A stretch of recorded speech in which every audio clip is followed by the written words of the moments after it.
기도하고 말씀도록 하겠습니다. 사랑의 하나님, 한 주간도 은혜로 살게 하심을 감사드립니다. 날마다 하나님을 경외하며 이 땅을 살아가는 우리 사랑하는 성도님들의 삶에 늘 말씀의 평안과 위로를 허락하시고 하나님의 사람으로 이 땅을 힘차게 살아가게 하시기를 기도합니다. 오늘도 들려지는 말씀을 통하여 은혜를 내려주실 하나님을 믿으며 우리를 구원하신 우리 주 예수 그리스도의 이름으로 기도하였습니다. 아멘.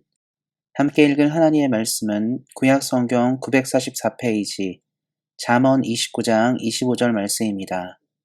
사람을 두려워하면 올무에 걸리게 되거니와 여호와를 의지하는 자는 안전하리라. 아멘. 오늘은 사람을 두려워하게 되면이라는 말씀의 제목을 가지고 함께 은혜를 나누고자 합니다.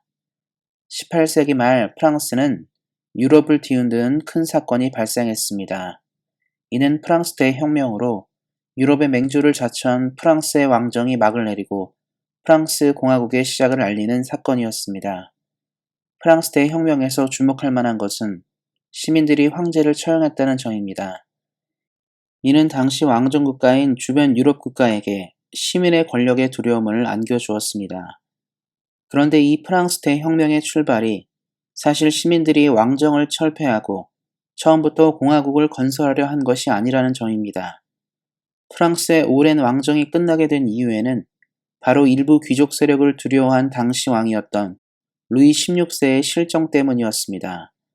당시 시민들은 왕에게 백성들의 삶을 잘 돌보고 귀족이나 성직 계급에 주는 혜택을 철폐하라고 주장했습니다.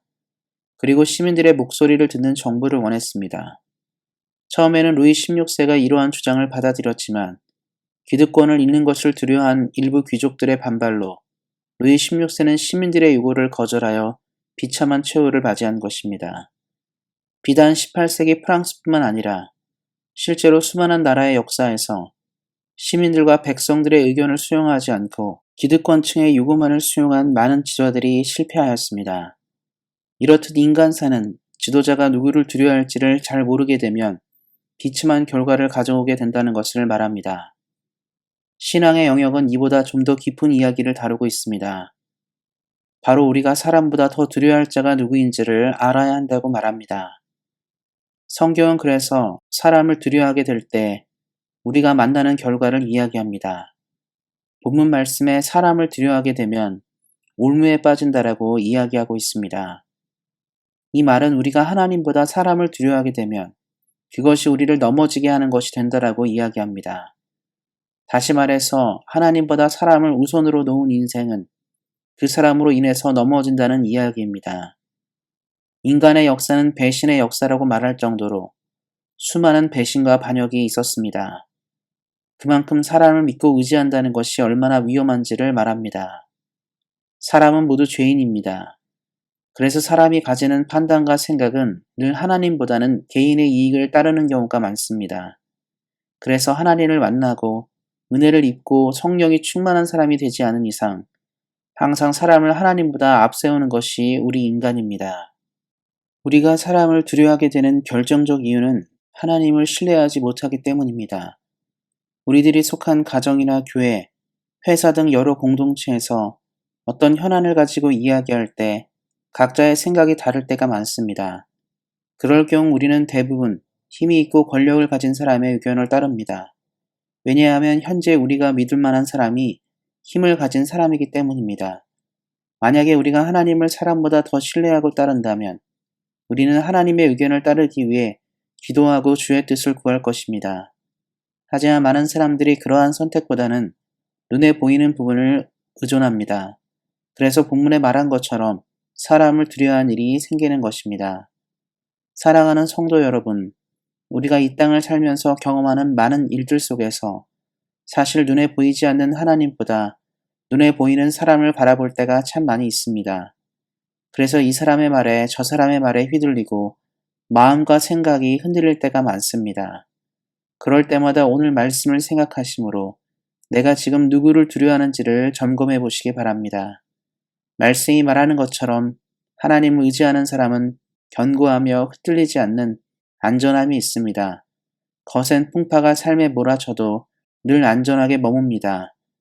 바로 하나님께서 그의 보호자 피난처가 되시기 때문입니다. 말씀을 맺고자 합니다. 우리 사랑하는 성도님들이 삶에 늘 하나님을 의지하시기를 예수님의 이름으로 격려드립니다. 이 땅을 살아가는 모든 순간에 우리보다 앞서서 일하시고 모든 어려움을 친히 막아주시는 하나님께서 우리 사랑하는 성도님들의 삶에 늘 큰 은혜와 능력으로 함께 하시기를 예수님의 이름으로 축원드립니다. 기도하겠습니다. 하나님, 오늘도 은혜 내려주심을 인해 감사를 드립니다. 말씀을 나눈 것처럼 우리 사랑하는 성도님들이 사람을 두려워하지 않고 하나님을 두려워함으로 이 땅을 살게 하시고 하나님을 의지함으로 늘 삶의 안정과 평화를 누리게 하시기를 기도합니다. 언제나 말씀으로 이 땅에서 승리하게 하실 하나님을 믿으며 우리를 구원하신 우리 주 예수 그리스도의 이름으로 기도하였습니다. 아멘. 이어서 기도하는 시간 갖도록 하겠습니다. 내일 있을 주일 예배를 위해 비록 비대면으로 온라인으로 예배를 드리지만 함께 모여서 드리는 예배처럼 동일한 은혜를 내려주시도록 내일 있을 주일 예배를 위해서 기도해 주시기 바랍니다. 하나님께서 세우신 온세한 교회를 위해서 기도해 주시기 바랍니다. 주의 말씀과 사명을 잘 감당하는 교회 되어 시대적 소명을 감당하여 하나님의 뜻을 이루는 주의 교회 될 수 있도록 온세한 교회를 위해서 기도해 주시기 바랍니다. 우리 안에 몸이 연약한 분들이 계십니다. 우리 안에 몸이 연약한 분들이 하나님의 능력으로 회복되는 역사 있을 수 있도록 항상 우리 안에 몸이 약한 분들을 위해서 기도해 주시기 바랍니다. 또한 대한민국과 캐나다를 위해서 기도해 주시기 바랍니다. 코로나 문제를 잘 해결할 수 있도록 두 나라가 안전하게 또 하나님을 섬길 수 있는 나라 될 수 있도록 기도해 주시고 무엇보다 통치자들, 위정자들이 하나님의 마음으로 백성을 사랑함으로 나라를 이끌 수 있도록 우리가 떠나온 조국과 우리가 살고 있는 땅을 위해서 기도해 주시기 바랍니다. 또한 우리 사랑하는 성도님들 개인 기도 제목 있으실 텐데요. 개인 기도 제목 가지고도 뜨겁게 기도하는 시간 갖도록 하겠습니다. 오늘 말씀처럼 어떤 순간에도 하나님만을 의지하시는 우리 사랑하는 성도님들 되시기를 예수님의 이름으로 다시 한번 축원드립니다. 오늘도 말씀 안에서 은혜 안에서 승리하세요. 주의 사랑으로 사랑합니다.